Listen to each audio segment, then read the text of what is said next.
Act. Today, fast food restaurants put their logo on everything they sell. They want people to see their logo. For example, the drink cups at McDonald's have the golden arches on them. The British government did something similar in 1765. They made buying goods with their stamp the law in America.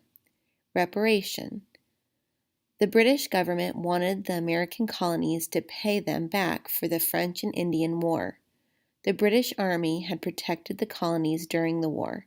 People who study history say the colonies would have lost the war against the French without the British Army's help.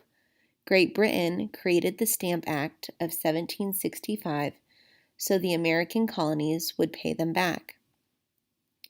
In the 1700s, people bought a lot of printed goods.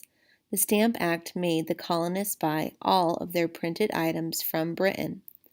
The British put a special stamp on all of their printed items. They made sure the colonists only bought things with the British stamp on it. That is how the Stamp Act got its name. This made it hard for lawyers, business owners, and printers. They used more printed goods than anyone. The Stamp Act was the first time Great Britain imposed or created and forced a tax in the colonies. It was also the first time that Britain tried to make the colonists follow British rules. Nobody likes being told what to do.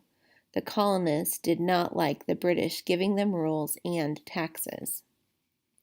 Rebellion. Americans were mad about the Stamp Act. They were mad because they had no one standing up for them in the Parliament, the British government. People started saying no taxation without representation.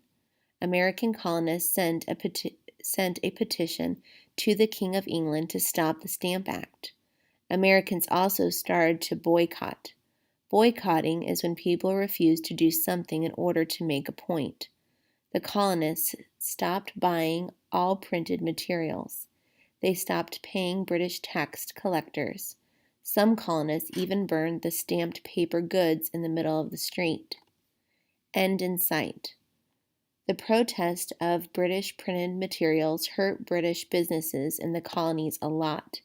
In March 1766, the Stamp Act was repealed or taken back. The King of England was not ready to give up, though. He passed another law called the Declaratory Act. This law let Parliament make laws and collect taxes in the colonies. Just when the colonists thought they could celebrate a win, the British made more problems.